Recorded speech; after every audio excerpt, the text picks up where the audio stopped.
जिया। अरे जिया भैया जिया।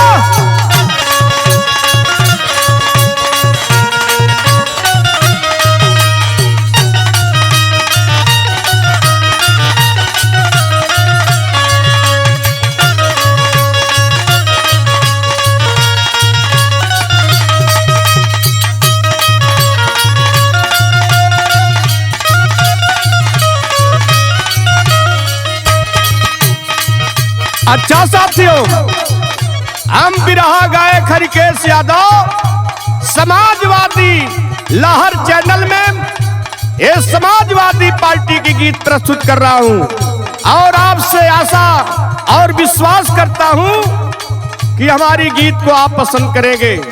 आज उत्तर प्रदेश में चाहे किसी जात धर्म के लोग हों, सबकी निगाहें माननीय अखिलेश यादव की ओर लगी है। देख रहे हैं उस विकास पुरुष को, इसलिए मैं गीत के माध्यम से कहना चाहता हूं हीरा भाई। अरे सगरी समाज आदि करता बड़ाई, सारे समाज के लोग कर रहे हैं क्या? अरे सगरी समाज आदि करता बड़ाई, बनल बाटे मुंह दिए परदेश के।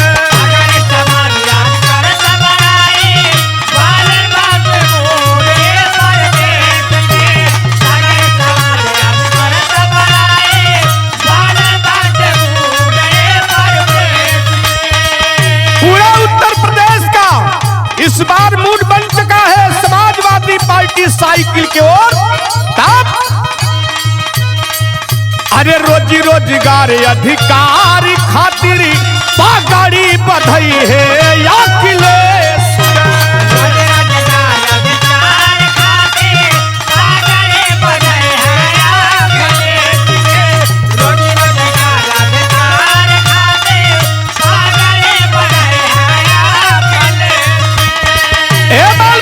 एक चर्चा है देश के राजधानी में, क्या दहल मोदी दाढ़ी वाला,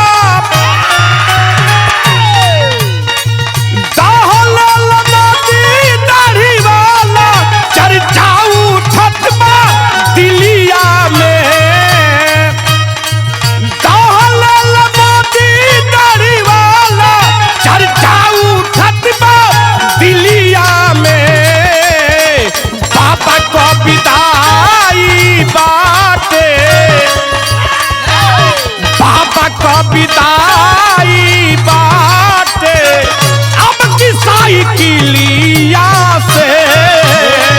बाबा को विदाई बाटे, अब की साइकिलिया से। बाबा को विदाई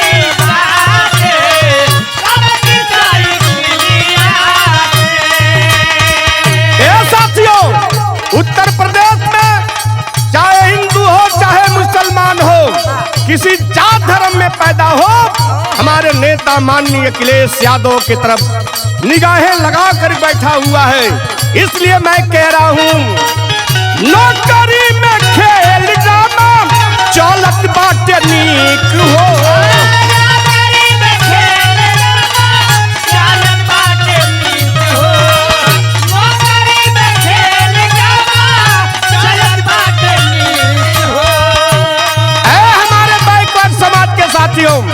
जब से भारतीय जनता पार्टी की उत्तर प्रदेश में सरकार बनी है, आप लोगों की उम्मीद थी कि भारतीय जनता पार्टी की सरकार बनेगी, हमारे बेटे हमारे नाती नौकरी पाएंगे, लेकिन कोई नहीं। इसलिए परीक्षा से पहले पेपर करत बाटे लीक हो।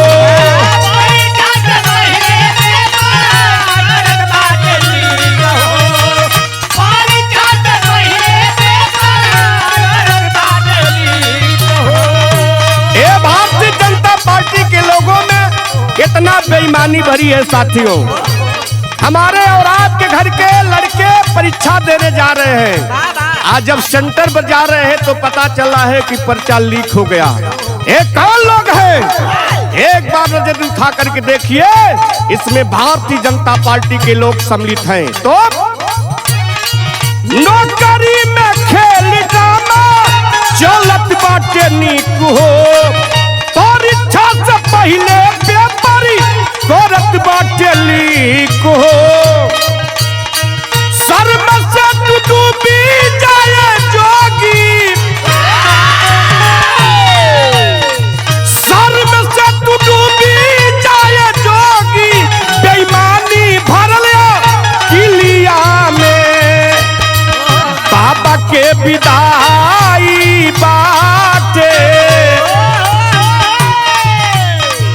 जोगी के विदाई बाटे, अब किसाई किलिया से, जोगी के विदाई बाटे, अब किसाई किलिया से, जोगी के विदाई बाटे, अब किसाई किलिया से। इसलिए आज समाज के नौजवान साथी जग चुके हैं और मन बना लिए हैं कि 2022 के चुनाव में समाजवादी पार्टी के चुनाव चिन्ह साइकिल के सामने बटन दबा करके इस देश का मुख्यमंत्री और प्रदेश का मुख्यमंत्री माननीय अखिलेश यादव को बनाना है। इसलिए मैं कहना चाहता हूं, जो गवा विसार साथे बन गईला भोगी,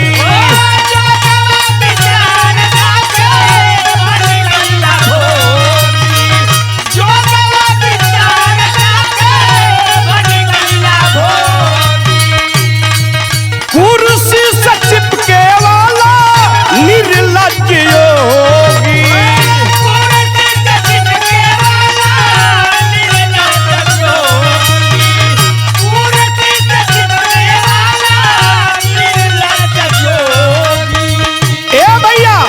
अगर कोई साधु संत महात्मा है उसको कुर्सी की कोई लालच नहीं है, जहवे साथ तहवे बिहान है भैया।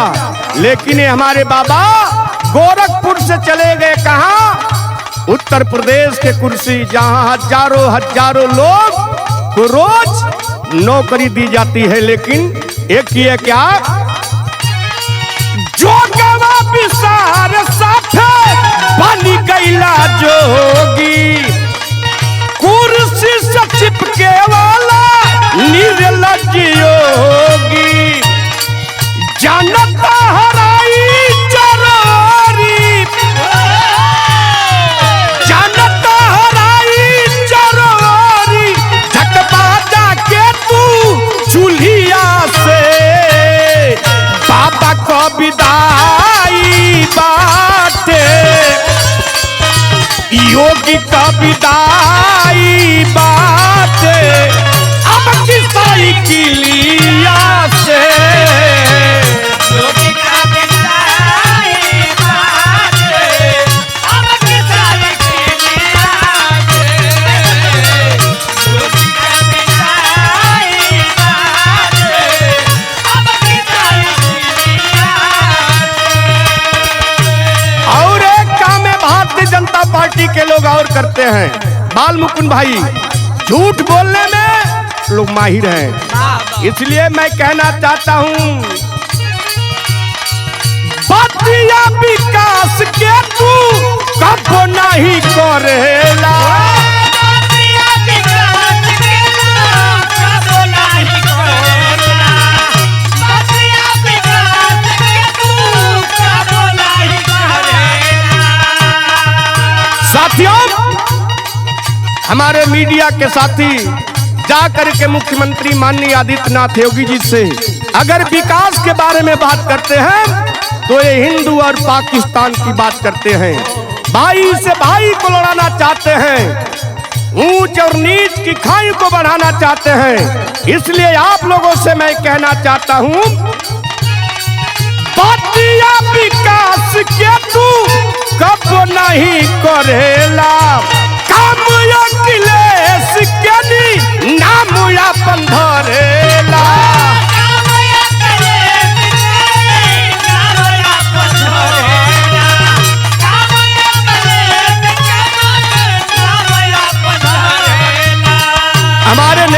माननीय अखिलेश यादव ने जितना उत्तर प्रदेश में काम किया था उसी का नाम बदल करके खाली विकास कर रहे हैं। तो पाकला हो गईला बाबा टकला, पाकला हो गईला बाबा टकला, निकलना पैबा चूल्हिया से, बाबा का विदाई बाटे, योगी का विदाई बाटे, अब की साइकिलिया से, योगी का विदाई बाटे, अब की साइकिलिया से, योगी का विदाई बाटे, अब की साइकिलिया से। इस बार इसलिए मैं कहना चाहता हूं, नौजवानों की कतार लगी हुई है। विजय रथ लेकर के हमारे नेता माननीय अखिलेश यादव जिधर जा रहे हैं, लाखों लाखों की भीड़ नौजवानों की हो रही है और नौजवान आस लगाया है, उम्मीद लगाया है कि उत्तर प्रदेश में माननीय अखिलेश यादव की सरकार बनेगी, हमारा दिन जो गरीबी का दिन है वापस होगा। इसलिए मैं कहना चाहता हूं, कभी संतोष न जो वान गइल जागी, कभी संतोष न जावान गइल जागी, कभी संतोष न जावान गइल जागी। और हीरा भैया रोकले रोकाई नहीं, रोकले रोकाई नहीं, क्रांति कयागी,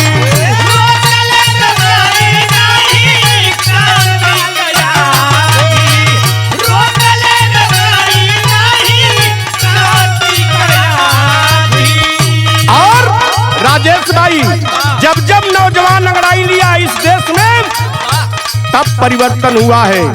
इसलिए मैं कहना चाहता हूं, कभी संतोष नौजवान गइले जागी, रोकले न रोकाई नहीं, क्रांति कयागी,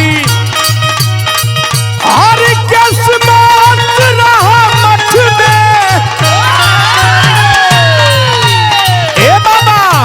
तुहार काम का बात होके रहे के कहा बा, ई गायक हरिकेश यादव कहत ह, हर किस्मत रहा मठ में, तू पी के गाजा झिलिया से, जोगी का विदाई बाटे, बाबा का विदाई बाटे, अब की साइकिलिया से, बाबा का विदाई बाटे, अब की साइकिलिया से, बाबा का विदाई बाटे, अब की साइकिलिया से, बाबा का विदाई बाटे, अब की साइकिलिया से। समाजवादी पार्टी जिंदाबाद, अखिलेश यादव जिंदाबाद, मुलायम सिंह यादव जिंदाबाद।